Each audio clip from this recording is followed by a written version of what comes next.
हम लोग काम करना शुरू कर दिया है कि मंत्रियों ने अपने काफिले को कम किया है और साथ ही साथ जो सचिवालय कर्मी हैं जिसमें पेट्रोल डीजल का अतिरिक्त खर्च आता था, तो इसके लिए सरकार ने और परिवहन विभाग ने यह निर्णय लिया है कि हम बसों का परिचालन शुरू करेंगे।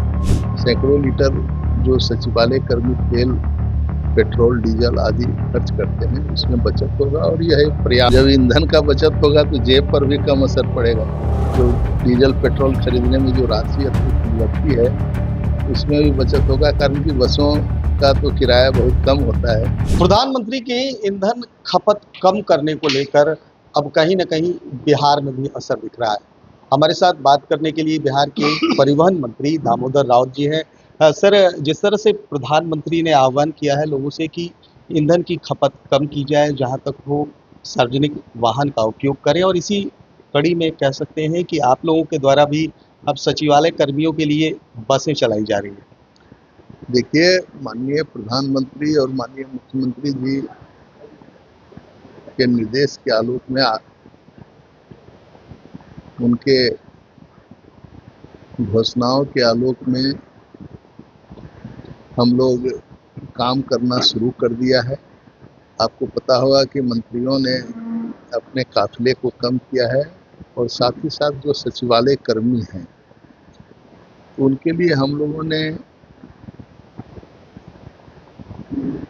बस सेवा शुरू की है और यह इसलिए शुरू की गई है कि जो सचिवालय कर्मी हैं अपने वाहनों से ऑफिस आया करते थे, जिसमें पेट्रोल डीजल का अतिरिक्त खर्च आता था, तो इसके लिए सरकार ने और परिवहन विभाग ने यह निर्णय लिया है कि हम बसों का परिचालन शुरू करेंगे और यह कल से शुरू होने वाला है। हम लोग 3 बस सुबह में लगाएंगे और फिर वही बस शाम में भी उन लोगों को उनके डेरा तक पहुंचाने का काम करेगा। इससे सैकड़ों लीटर जो सचिवालय कर्मी तेल, पेट्रोल, डीजल आदि खर्च करते हैं, उसमें बचत होगा और यह एक प्रयास है कि कैसे डीजल और पेट्रोल की बचत बिहार में भी हो। माननीय प्रधानमंत्री जी ने जो आग्रह किया है, देश से जो घोषणा किया है, उसको कैसे अमली जामा बिहार में पहुंचाया जाए, इसके लिए विभाग तत्पर है। क्या ये माना जाए कि कल ट्रायल के तौर पर 3 बसें चलाई जाएंगी, आगे ये संख्या बढ़ भी सकती है? देखिए, अभी तो हम लोग शुरू कर रहे हैं ट्रायल के बेसिस पर या फिर जो कहिए, लेकिन भविष्य में जब बसें हम लोगों के पास उपलब्ध हो जाएगी तो ज़्यादा बस भी हम लोग चला सकते हैं। तो यह उपलब्धता के आधार पर यह निर्णय भविष्य में लिया जाएगा, लेकिन तत्काल 3 बस जो है वो अप डाउन करेगा और सुबह 9 बजे से हम समझते हैं कि जो सचिवालय कर्मी का क्वार्टर है, चाहे राजवंशी नगर हो, गर्दनी बाग हो या फिर जो पटना के इर्द गिर्द मोहल्ले हैं जहाँ लोग रहते हैं, उन क्षेत्रों में इन बसों को चलाया जाए। क्या लग रहा है कि प्रधानमंत्री की अपील का असर अब दिख रहा है? ये स्वाभाविक रूप से माननीय प्रधानमंत्री जी ने जो अपील किया है उसका असर बिहार में भी दिखना शुरू हो गया है और इसलिए हमने शुरू में कहा कि माननीय मंत्रियों ने भी अपने काफिले को छोटा किया है और सचिवालय कर्मियों के लिए हम लोग ने बस सेवा शुरू की है। इससे इससे यहाँ के लोगों पर, यहाँ के जनता पर भी असर पड़ेगा कि जब